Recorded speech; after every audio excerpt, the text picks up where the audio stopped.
You're probably here seeking closure. Do narcs have feelings at all? Was any of it real? What do toxic people want from you? What is it that they were looking to accomplish? You got questions? So let's get into it.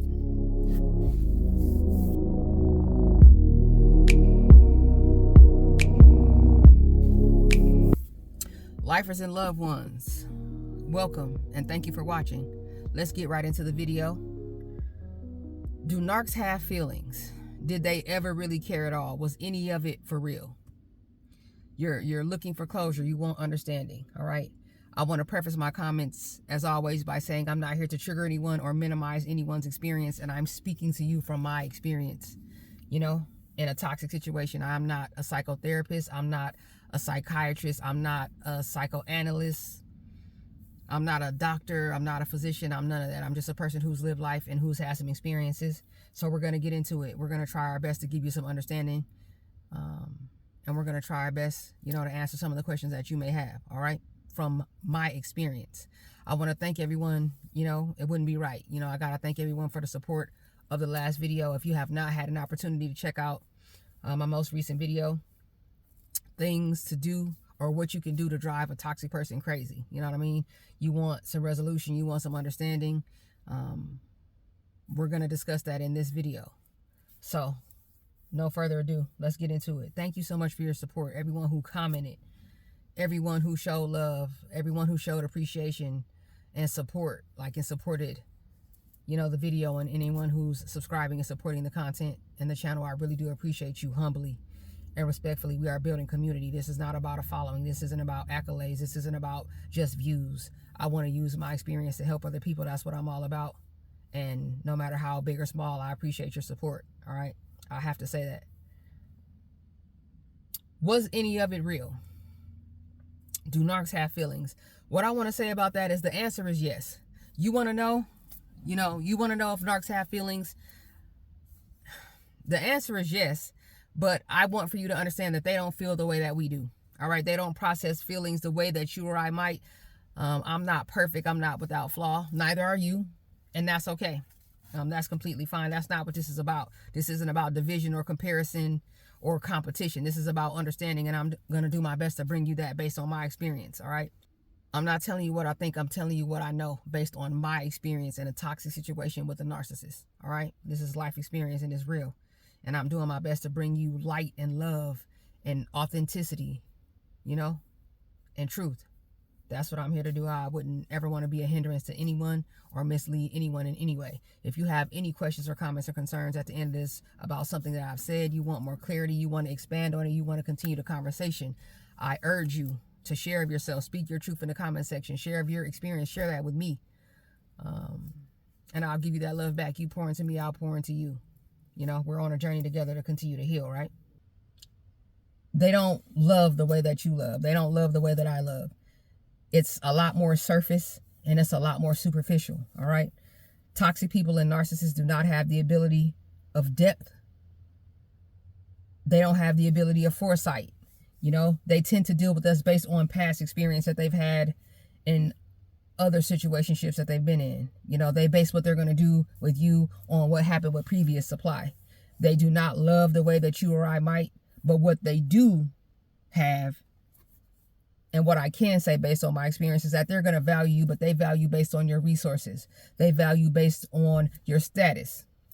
They value you based on your possessions. Sometimes they value you based on your network, your circle of friends who you know, right? They can value you for what you can do for them, how you make their life more convenient, how you can make their lives easier. That is what a toxic person or a narcissist, quote unquote, loves about you. But it's not that desire to know you on a deeper level. It's not that missing you, you know, when you're apart type of feeling. They may miss your peace and they may miss your warmth and they may miss your sense of comfort, but they don't see you as an individual. All right. Toxic people and narcissists in particular view us as possessions and appliances. That's how they compartmentalize us, and that is to the depths that they can go with us as people. They do not have the ability to go deeper. They are not willing to take that type of risk emotionally. They are emotionally underdeveloped. The same way that my vehicle is currently sitting in park, they are emotionally in park. They're on a road, but they're emotionally sitting in park. That's what I equate that to. All right. They love the comfort that you gave them. They love the sense of convenience that you brought them. They love what you were able to do for them. They enjoyed how much better your presence made them look. They loved how they were better able to hide in plain sight because of you. You brought perhaps peace or joy or laughter or normalcy. Okay? You provided that. And that's what it is that toxic people and narcissists love. It's not within them to go deeper. They're extremely insecure, and they're fear-based individuals. Sometimes that can be misleading and confusing because of how big their personalities seem, how sometimes people who don't know any better may tend to gravitate toward them. But make no mistake, they're afraid. They're afraid of a few different things. All right? But they're fear-based movers, thinkers, and operators based on my experience. You know, they're not going to take a calculated risk on you. They're not going to bet on you for the sake of love. That's just not how they operate. That's not how they see these connections. And they typically go into the situations knowing that they're going to end, and they're probably going to end catastrophically, which is why behind the scenes, even while they're love bombing, they're planning for the demise of this connection. They're planning. You are not the first. You will not be the last. This is not their first go around. They're professionals. They're professional manipulators, posers, and pretenders. And they're masterful at controlling a narrative. And I'll speak for myself personally. I'm not the type of person to go into situations looking for the worst in people. That's just not who I am. I am very well aware that, you know, I need to have my guards up, and that I need to be paying attention to what's going around me, especially now, you know, that I've grown and I've healed so much, and I'm more centered and connected to myself than I've ever been, and I am more whole than I've ever been. My guards are up. My boundaries are set. I prioritize, you know, those boundaries, and I use those boundaries to teach others how to treat me by showing others how I treat myself. You understand me? I set the standard. I set the example. That's your responsibility to do that. Teach people how to treat you based on how you treat yourself and how you love yourself and how your boundaries are set. We play no games. We play no games. All right. But they're always planning behind the scenes. There's always other supply, even when it feels like it's not. That love bomb is intoxicating. It's like a drug, and it's meant to be that way. And you are always going to deliberately be left with unanswered questions and seeking closure when you're dealing with a toxic person or a narcissist, because that's what allows them to find their way back into your lives. They use that as a tool by design, in hopes that after a discard or a devaluation that they can find themselves back, because we tend to want closure. We tend to want answers. We tend to want to know what went wrong, how we could have done how we could have done better in the situation. We tend to want closure. We tend to want to know what we could have done differently. How did this happen? Where did things fall apart? Why did their feelings change? We want that closure. We tend to want that. But closure comes from up above, and closure comes from within. You do yourself a disservice when you are dealing with a toxic person or a narcissist and you're seeking closure from them. You're doing yourself a disservice. So know that closure comes from inside of you. It comes from inside of us and above us. You know, reflection, taking inventory, holding yourself accountable, taking responsibility for the part you had to play so that you can grow, so that you can embrace what happened and that you can move on in a way that's healthy. And this is not about anger or payback or vengeance or any of that. It's about your peace. It's about learning from the experience and ensuring that you're not creating a pattern so that you continue to find yourself in these toxic and unhealthy situations, because people do, because they are unwilling to accept how they got here. Drop it down in the comment sections if you want more information on, you know, how it is that you got there or why you were chosen. If you would like for me to expand on that and make a video about that, drop it down in the comment section, let me know, and we can have a discussion about that. Why exactly it is that you were chosen by the narcissist, because they're hunters. It's not a coincidence. They're hunters. 100%. They're extremely intentional. And they are good at reading people. You know what I mean? It's a part of their expertise. It's a part of what they do. You know? So, you know, let me know. Don't hesitate. Don't hold back. Drop it down in the comment section if you want to know more about how you found yourself in that situation and what you can do. And, you know, how it is that you can prevent yourself from creating that pattern where you find yourself in another toxic or narcissistic relationship. Let's prevent patterns from developing. People form habits like that. You understand me? So we're very, very well aware that, you know what I mean, they typically have other sources of supply. And again, I'm not looking to trigger anyone, and I hope that I'm not hurting anyone. And I realize that different people who come across this are in different places on their healing journey. So they may not necessarily be, you know, as certain about what's going on. But that's what we're here to do, share information so that they can have that awareness. But they probably have other sources of supply as we speak. Supply that they knew, supply that they just met, supply that they're vetting, and they're conditioning them. You know, they're putting them through that, you know, rigorous process simultaneous to their connection to you. Simultaneous in their connection to you. They have other sources of supply, near or far, at different levels of the trifecta: love bomb, devaluation, and discard. All right, they have other sources of supply that they're vetting and that they're conditioning, right, to get them where it is that they want them. They're unable to generate their own energy, so they need us to do that. They need you to do that.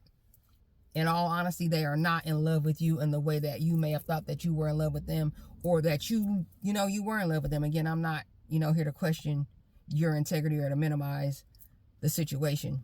I'm of the thinking that true love happens when we are in harmony and we're on one accord and we're both, investing in one another. That's real love. But like I said, I don't want to minimize what it is that you feel or that you felt when you were in that connection. But it's not the same. They're about your resources. They're about your status. They're about what you do for a living. They're about where you live. They're about what you drive. They're about your bank account. They're about your credit. They're about, perhaps being ingratiated with you and your circle of friends. The accesses that you may have. Again, the networks, the fraternities. What you do, what you represent. For whatever reason that you found yourself with that narcissist and that you were selected by them, the reasons were probably different. If you're watching this video, it was for a different reason. You thought you saw something in them that was authentic. You thought you were seeing like a reflection of yourself in them. But that was just an act. That was just a performance as well, to get you to let your guards down. They don't feel the way that you do or that I might. You know what I mean? They're extremely shallow individuals. And they walk around all day in fear. And they do a great job of hiding it. But that's part of the reason why, too, like when the mask comes off and the facade starts to break, that they can't find peace. They can't sit still. They can't maintain. It's like they're all over the place. They can't maintain a thought. They can't sit and hold a conversation after a while. The mask is coming down. The facade is starting to fade away. All right. So just understand that they definitely have feelings. Like they are a flesh. It's not to the same extent that you or I might. I don't want to say that. Again, I don't want to trigger anyone. I don't want to take away from what you felt. But I'd be doing you a disservice if I wasn't honest. And I would say it's not real. It's not real. Anytime a person can come into a situation knowing that it's going to end and they're operating with that intention, with that knowledge in your direction, how could it be real? It may have been real for you. That's what I will say. It was real for you.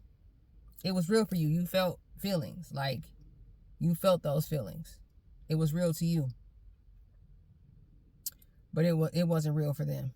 But that doesn't mean that you can't heal about it. It doesn't mean that you can't move on. And it doesn't take away from the validity of your feelings. Your feelings are extremely valid.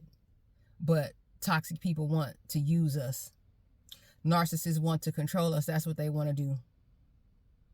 You may have been asking yourself, what was the purpose for all this? What did they really want? What they wanted to do was control you. What they were hoping to do was to create a fan for life, someone who would always be there, up and down, high and low, whatever the case was. You were supposed to always be there because, again, narcissists and toxic people treat us like, or look at us like, objects that they can control. But I want to say that relationships are about compromise, and relationships aren't meant to make us happy. We're supposed to come into that hole, and it's supposed to add into what you have. You come together. You know what I mean? You come together in hopes of enriching one another and exploring and being on a journey together. And it's about communication, and it's about honesty, it's about transparency, and it's about growth. And that sweet ability to continue to fall in love with someone over time. You continue to invest, you get to the depths, you go through seasons together, and you get a different insight into people, because we have layers, we have dimensions. You have dimensions, So to me, that's what a healthy relationship is about. It's not about perfection. It's not transactional. It's not about take. And I want to say that, people are to be experienced. We cannot possess them. We can only experience people. That's the best that you could ever hope for, is an authentic experience. But they're not interested in allowing you to experience them because they don't believe in who they don't like themselves. So they don't want to show you the truth. They're afraid that you won't like them for who they are, and they're probably right. They're manipulators, they're liars, they're cheaters, they're users. And they don't want to be anything else. That's what they choose. That's what they get pleasure in. They get pleasure in hurting you. They get pleasure in seeing you cry. They get pleasure in discarding you and throwing you away and leaving you with unanswered questions and wanting more. They get pleasure in seeing you in pain. It's a sickness, but you don't have to participate in it, and you don't have to accept it. Just understand that the clarity that you need and that you want is not going to come from them. The clarity that you want and that you need is going to come from within inside of yourself. When you're ready to be honest with yourself, and when you're ready to go no contact, make your exit and stay gone. Closure comes from within. Closure comes from within. And you are not to be possessed. You are to be experienced. And you're worthy of that. I'm worthy of that. Even with my flaws. And I definitely do have them. All right. It was real in the sense that it was a learning experience. It was real in the sense that everything we go through in life, we can take something from it. Yes, it's difficult. Yes, it hurts.